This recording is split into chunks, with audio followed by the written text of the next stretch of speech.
Portions of the following episode were recorded after the coronavirus pandemic started, but before the murder of George Floyd and related protests. We know these events have had and will continue to have tremendous impact on our lives and our community, and of course, the work of artists.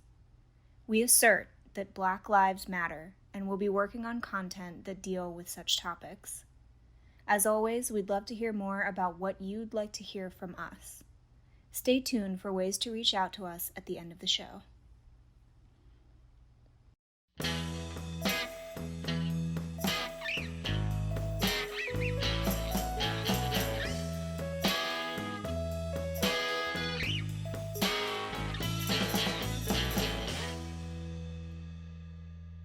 Welcome to the Relief Podcast from the Akron Art Museum. Comfort and joy for these uncertain times. I'm Seema Rao, Deputy Director and Chief Experience Officer. Hi everyone, I'm Gina Thomas McGee, Curator of Education. So today's topic is motivation. And I was thinking, Gina, if we had recorded this podcast on February 4th, 2020, what do you think we might talk about? Oh my goodness. We'd probably talk a lot about the future, maybe. Especially because February, it's like, you're looking at the end of winter, starting to plan spring and summer programming. So you'd probably talk about, how many people you want to engage and like, what your motivation is like bigger and better than ever. At least for me, that's what it would be. And I'd be like, these are the to-do lists. Yes, and I was also you also said how many people. I feel like both you and I are data obsessed, and we're data informed, so we're not making our decisions based on data. But we love like numbers and thinking about it and prognosticating and all of those sorts of things. And I was thinking about it as I was getting ready to talk to you about this podcast, and I was thinking it's funny. I don't feel like either you or I have really spent any time on data since we've been home. We've been talking a lot about feelings. Absolutely. And we've just been talking about like, what is the next best step? Like what can we use our experience to inform us, and like, how does it feel? What feels right? Yeah, you're 100% right. That's how I've been approaching it. Motivation for next step is exactly right. Not in that I think is part of it for me, that motivation used to be about being so incredibly exemplary and so far in the future and so big, and now motivation is that we did this today. Exactly. Yeah, the motivation is like, okay, today I'm going to do the best I can given what I have. Like, that's my motivation. That's actually, if I was going to take one thing out of this whole terrible period in humanity, I would probably take that we are people who we don't need to be as huge. We could be a little bit smaller, a little bit more real. Yeah, I think that's true. And that's been kind of like a slow burn in my life for the last 5 years, maybe, is like quality over quantity. And it's definitely impacted my work at the museum. Like, I don't know. I just think more and more about like, what can we do that's like deep, but not necessarily wide? I want to engage as many people as possible, and accessibility is super important to me, but I want it to be really meaningful. So it's almost like a kind of minimalist approach. And that's definitely in my home as well. Like, I love getting things down to like the bare necessities within reason. But yeah, in terms of motivation, it's like, okay, what feels right? What is the best thing we can do? Not like, let's throw everything at the wall and see what sticks. I wonder if motivation, now that we have more time, I find, or different amounts of time, I guess it is more in that I don't drive an hour, for example, every day. I have that time, but then I'm worrying all the time. So I do think our time has changed. And so motivation comes in very small spurts for me, which might be okay. That maybe the decrease in motivation distills that motivation. Yes, I think you have to sort of harness it when it comes, but also you just have to show up, right? Even if you're not feeling motivated. And the more I've talked to artists, so I don't really identify as an artist myself, like I don't work in a studio or anything, but the more I've talked to artists, like there's this kind of mystical feeling about artists, like they get this burst of inspiration and they just go in the studio and create. And every time I talk to an artist, it's like, no, sometimes it's a slog. Sometimes there's no motivation and you just show up and do one thing. You know what I mean? Whether it's just cleaning the studio, you just show up and try to make it happen. And I think that's definitely applying to my life now. Like expectations are pretty minimal. But I'm showing up every day. I'm here. So that's something artists have taught me actually, that you just got to do the thing. We have all these projects we're working on, which we'll have to wait to talk about because we're still sort of in process. But I've been calling all these artists, and you know this too, that to get ready for all these projects. And one of the things one of the artists, one of our regional artists, said to me is that what she loves about social isolation is that everybody is seeing what her life is like, because we are all, like so many artists, I think many artists, many jobbing artists, many working artists have their studio in their home, and so they're social isolating with their studio. So basically their life, she was like, my life hasn't changed. Like, Wow. I do this every day. You guys are getting to see what it's like to be a working artist, where sometimes it's really hard to have that motivation, but you still have to be there in the studio. And I find it fascinating. Another regional artist who was talking about this, she was saying, now we only have the internet and nature. And I was laughing, and she was saying, because social isolating is basically my practice. I just work, and then sometimes go to nature or sometimes go to the internet. So you guys are kind of experiencing my regular life. And I find that so fascinating. Like, wow, it's true. Like, and so many people are losing it about motivation, but it's exactly what you said. These people were like, you got to show up. Yeah. I mean, this is why, as an extreme extrovert, I had to quit my MFA program because I was like, I went for an MFA in like 2D, painting and printmaking, and I was like, oh, this just means I'm alone in a studio for hours on end. Like, I cannot do this. It's just like not my thing. So I think it's really inspiring for people who can stay motivated when there are not like these external things, like when you don't have external deadlines or external expectations, at least not in the way that we're used to. That's really impressive to be able to produce.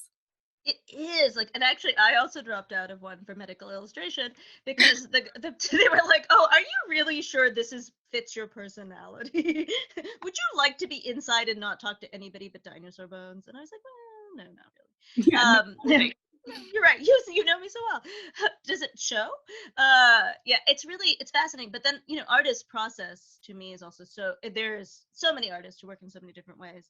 And all we have are these sort of small documents. I'm about to turn it over to our colleague Reggie, who's going to talk about Mickalene Thomas. And I love Mickalene Thomas, and I love our. Yes. I was, just luckily, because I'm an essential personnel, I happen to just be in the galleries. We're not open yet to the public, but I had to go in to do some checks on things. And I was looking at our Mickalene Thomas, and when we're in the galleries, very often we're teaching or we're talking to patrons or visitors or donors or something, and we're more focused on the humans that are with us than the collection, because we spend so much time with the collection, digitally and over time with books. And I was looking at how high the relief is in the shadow parts of the painting, so that they use rhinestones, for example, to make the relief parts, to give you a sense of depth in the shadows. And I was looking at it and I was thinking, that takes a lot of time. I usually look at the story and the feelings of these girlfriends who look clearly like they're connected to each other. And this time today, because we were talking about motivation and Mickalene Thomas, that there's a lot of time that is shown. You can never tell what amount of time goes into the artwork, maybe is a good way to say it. Or that self-motivation. You can't see on the surface. People always say, like, my kid could do that, but like, you can't. That's not true. No, and hopefully we're 3 episodes in. Hopefully I haven't talked about this already, but what I always tell visitors when they're asking about time and how long something took and the motivation, I was like, every artwork took that artist's whole life to make it, because every time you make something, you learn a new process, you learn more about yourself. So every single artwork you make took your entire life, really. Like Mickalene Thomas, she's developing her practice and her process over years and years. Every time she makes something, it reveals something more. What I love about that piece too, what's great for our listeners, is that the museum also owns her preliminary sketch of the finished work, but it's not a sketch, it's a collage, which is so cool, and we own that as well. So you can find that on the website. The opportunity to see that process and to sort of like strip back that veil a little is really cool.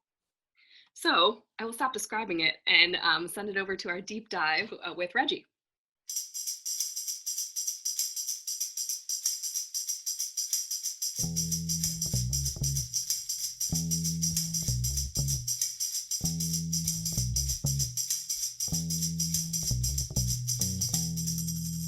Welcome to this week's Deep Dive. I'm Reggie Lynch, Curator of Community Engagement, and this week we're talking about Mickalene Thomas's monumental work, Girlfriends and Lovers. This week's theme, motivation, can often be very personal for artists. Mickalene Thomas has said that much of her motivation springs from trying to capture her own fashion model mother's charisma and effervescence. Thomas says that her mother was glamorous and self-assured, and that she strives to celebrate this beauty in her own work.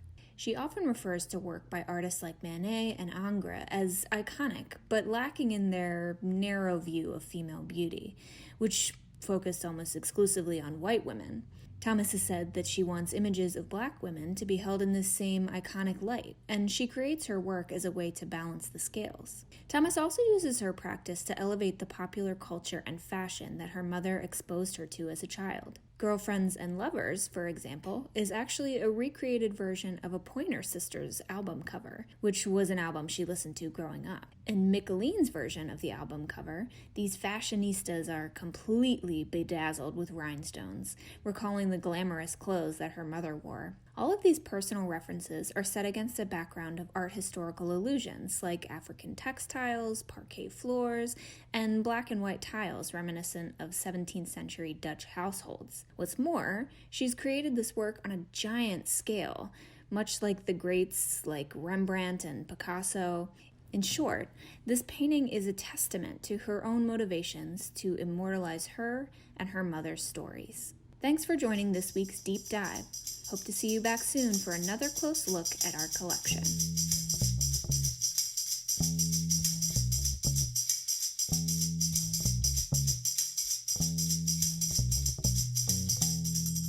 Reggie did a great job on that one.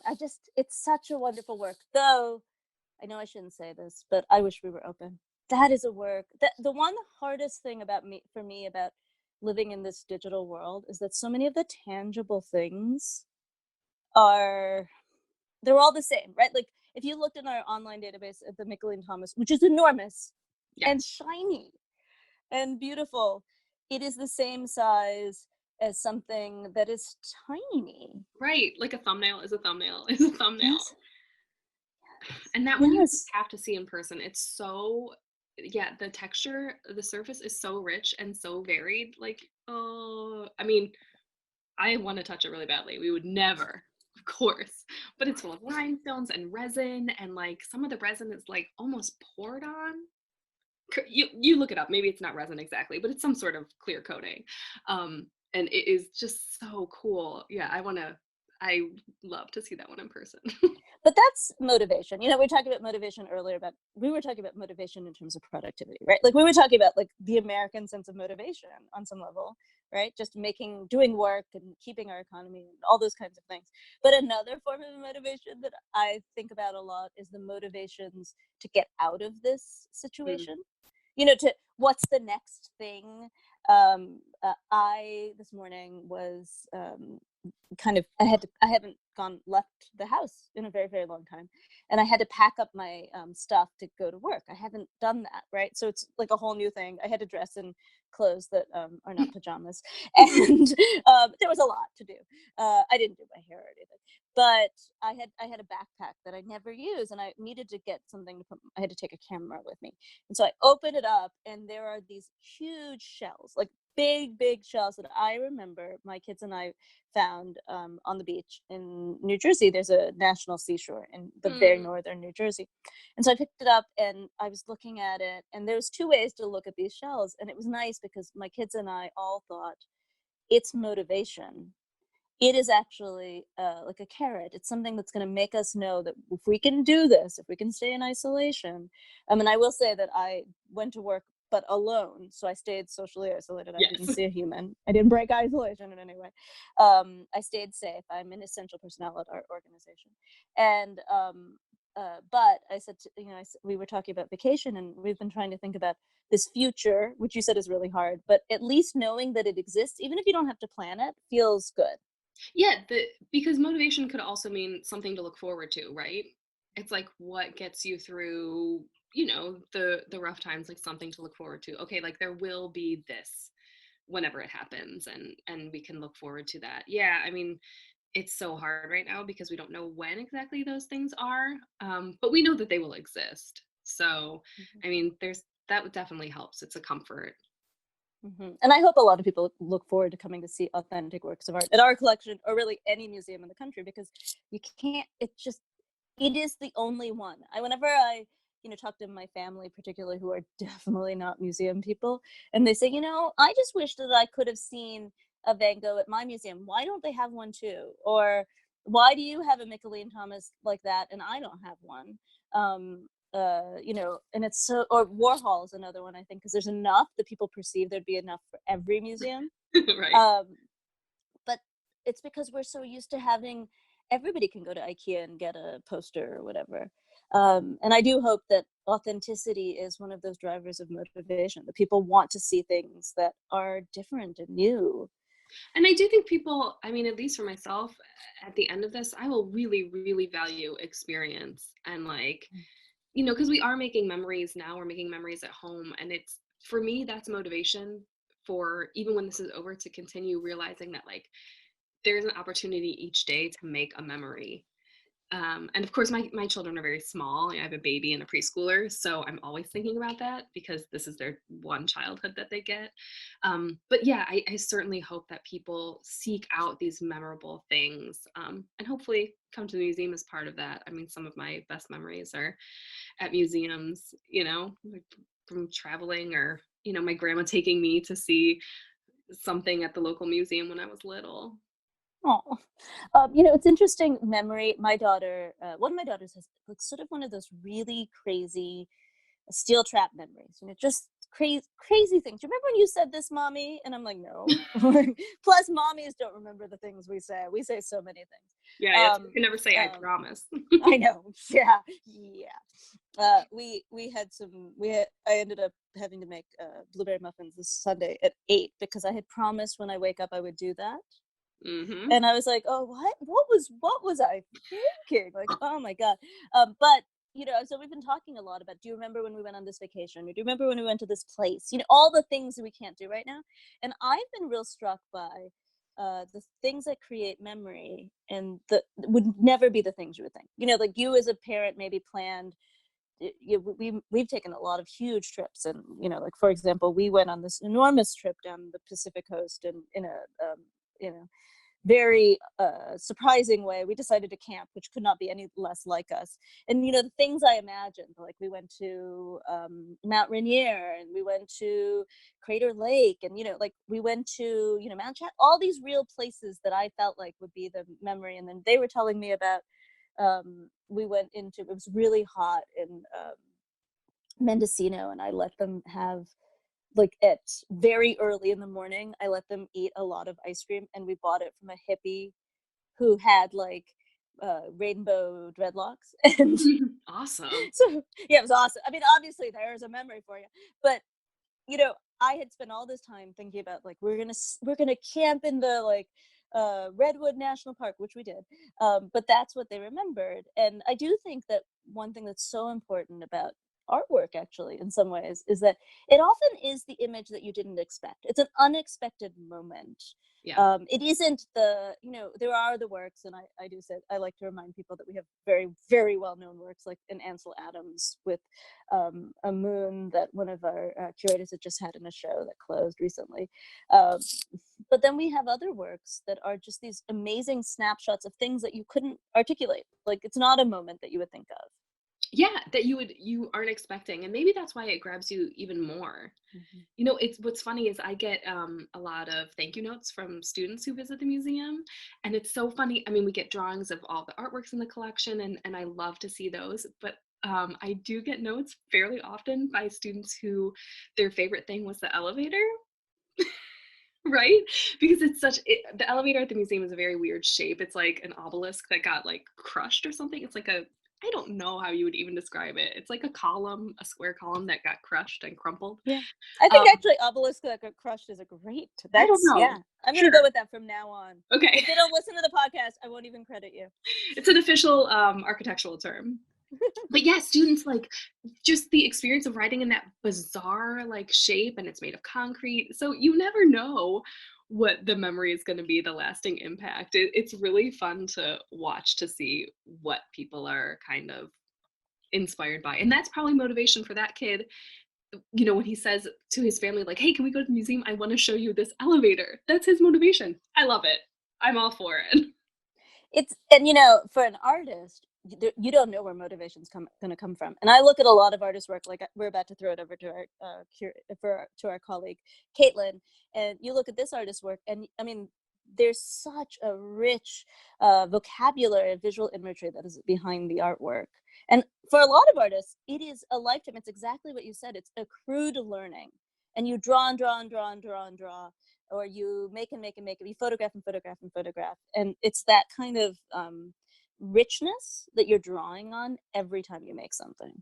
Exactly. Yeah, the artist that Katelyn's going to interview today, Arron Foster, it seems like really interested in dabbling in all sorts of things. I love seeing artists do that. They just take something and sort of make it theirs and experiment with it. It's really, I don't know, it's kind of an inspiring process to me, to be such a tinkerer and dabbler. So let's throw it over. Katelyn, let's hear what you have to tell us. Hey, it's Katelyn, and for today's Shop Talk, I chatted with artist and educator Arron Foster. Arron has exhibited widely, both nationally and internationally, and his work varies in media, from printmaking to book arts, video, and installation. His work reflects his research, observations, and reflections on physical places, and about how having shared dialogue can further drive empathy for the places and spaces that we occupy together. So sit tight and enjoy Arron Foster's Shop Talk. Arron, I'm so excited to have you on. Well, thank you. Yeah, thank you for having me. I'm super excited to be here. So as you know, our featured artwork this week is Mickalene Thomas's Girlfriends and Lovers, which is perhaps the museum's most loved work. What are your thoughts on this piece, let alone this artist? Mickalene Thomas is sort of, it's just a privilege to even be in a conversation with her. Though I work in a way that's very divergent from hers, I take a lot from her, sort of sense of exploration and sort of inventiveness. I'm really inspired by how diverse she is with modalities and the way that she works, that she's not sort of easily pigeonholed into one area. And the work in and of itself, I find really special. I think it's got this sort of unique quality to it that's strangely like wholesome in a way, with the sort of patterns, or sort of those kind of patterns that I think I associate with comfort or hominess or a kind of vintage quality, and I think the kind of comparison that you all have on the website to the Pointer Sisters cover maybe even kind of drives that further home, for me. But then there's also those challenging aspects about it, right? That thinking about things as just the things that are sort of inherent to her conversations about femininity and marginalization sometimes, and the sort of sections of those things. So I think there's much there to be praised and interested in. And I think one of the things I really is that sort of maximal quality, that she's this sort of bring it all into the work kind of person, whereas I find myself more often than not trying to pare down, right? Like to pull as much out of my work as I can to sort of focus the work. So yeah, I could speak for hours, but I think that she's just a real inspiration. I love how you both explored like the generality of the work, like when you first come into interaction with it, how it seems very just striking the scale of it, let alone these like textures and collage that she's pulling from. Then delve into those like deeper conversations that she is having about power and position. And you said that so eloquently. Thanks. Yeah. So a big thing with Mickalene, I think, is her motivation and drive. It's just phenomenal. When we picked this topic, I soon picked you as the artist just because your work ethic is just incredible. Taught me at Kent State in printmaking, and most nights when us students were in the studio late hours, you would be coming back from dinner with your family, or the kids are going to bed and you're back at it grinding in the studio, or you're back there early in the morning. Through all that, you were constantly in exhibitions and juried shows and group shows. And so just tell me how you're so incredibly motivated, but really, like, what does motivation mean to you? Well, I think motivation's everything. And I think like for everyone, my motivation is a combination of like, external things. I want to eat or, I want to maintain employment or, those sorts of things. And then I think there are the much more personal drives or impulses, sense of pride in what you do, a desire to sort of, positively represent the people that you love and, kind of put your best foot forward. Those sorts of things are very important to me. But I think also just specifically to the work, I really love what I do, and I'm a sort of infinitely curious person, and I really love the research. And I always wonder, I think after every little thing that I do, if I could do that better. I think that's really important to me, is that I like to consider myself a very social person, and I love dialogue and conversations like this. And I think of my work as a kind of conversation proxy for me, a way to kind of get my point across. And I think I have a lot to say, I guess. So, it's always something, right? So I always find a reason to come back. And I don't think it's ever hurts that I just really, and I know this sounds maybe sort of tropic, but I really genuinely love what I do. And I'm always finding something else in the process that makes me inspired and want to do it again. You were such a great professor in that way, where you're constantly helping us explore that curiosity. And that's a really hard thing to do, I feel like, is keeping up with being curious, and the drive and the push can be kind of exhausting at times. Honestly, though, you've touched on it a couple of times. I do think teaching helps. The conversations in the classroom are crucial. And I think I wouldn't want to be a teacher if I didn't have that sense of curiosity. But I definitely think the conversations, again, going back to that dialogue, or again, it comes back to that wanting to make sure you're doing your best and representing your ideas correctly to your students. You asked really great questions, which made it really that much more fun, I think, to just remain engaged with the process. So now I'm going to switch to questions that are more fun motivated, if you will. Right. So what is the first thing you do in the morning?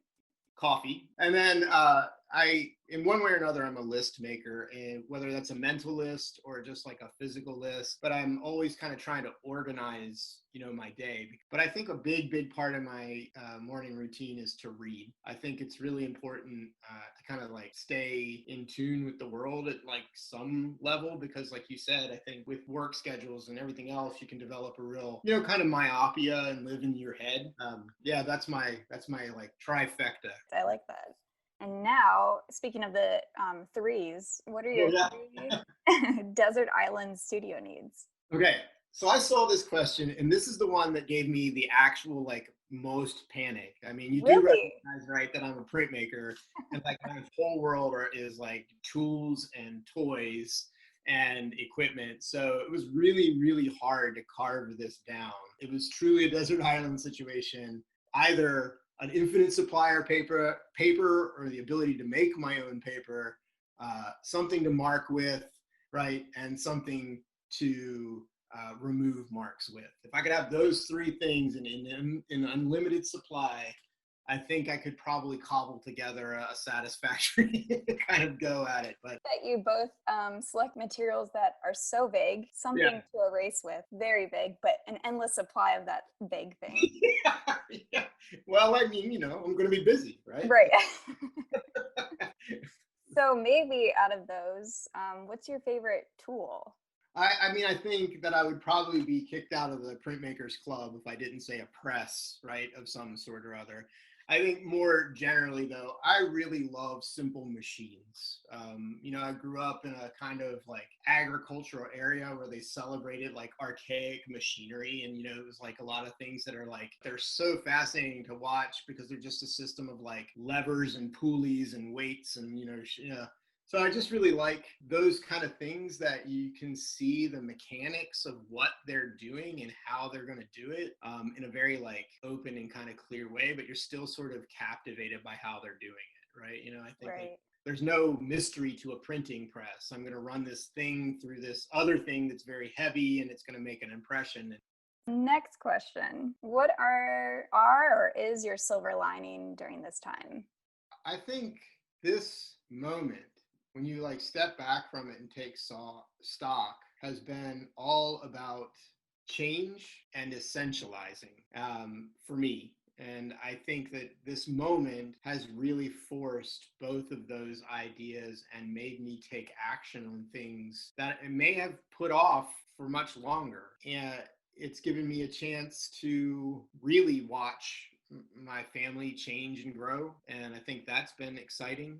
But I think really, again, just thinking about it, I love the concept, I think, of essentializing, paring things down to their most kind of elemental form where they're really hard to misinterpret or misunderstand. And this moment, you develop a very kind of organic thinking about your work and your artistic process, that sometimes it's good to be forced to think, actually, a lot of this could be carved away and I could still have something I'm really satisfied with and really proud of.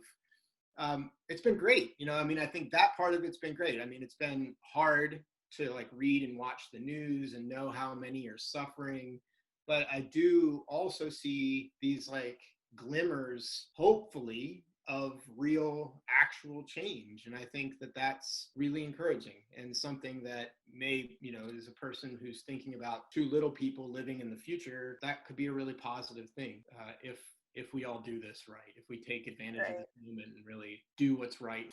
I like the connection that you draw with essentializing and relating that to what you mentioned with Mickalene Thomas and your work, how she pulls in all this stuff, yet you really pare down. It just proves how much your work is a part of your existence, and your process and your thinking about what you're making is also how you live your life. So now, really brief, quick, snappy questions, this or that. So first one, old or new? New. Half full or half empty? Half empty. Yeah. Oh. Morning or night? Morning. Fast or slow? Fast, maybe. Fast, okay. Yeah. And last one, the big one, salty or sweet? Woof. Salty. Salty? Yeah, totally salty. Do you have a salty snack? I really like Gibbles chips. They're horrible for you. They're made terribly. They're it's this, it's horrible. And I'm going to apologize to animal lovers everywhere, but they're still fried in actual lard and then just drowned in salt. Yeah, they're delicious. So that's my go-to right there. Gibbles chips, everybody. So lastly, I would just like you to do your best plug. I think like most artists, a website, Arron Foster at squarespace.com. I am also on Instagram an awful lot at Fosta, Fosta 1918.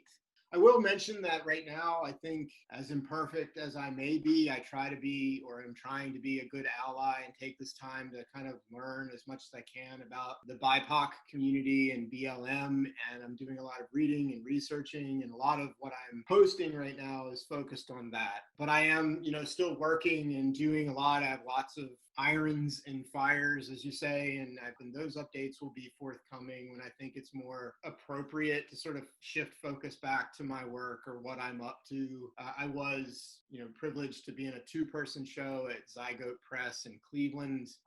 Documentation of that exhibition is still up on Zygote's YouTube channel, so you can check that out there. It was a show called Genius Loci, and it was myself and an artist from Pittsburgh named Tressa Jones. Perfect. And we'll have all those links in our show notes too. Well, you're an absolute rock star. Thank you so much for catching up with me and sharing your time. Thank you, Arron. Well, thank you so much, Katelyn. It was a real honor. Thank you very much.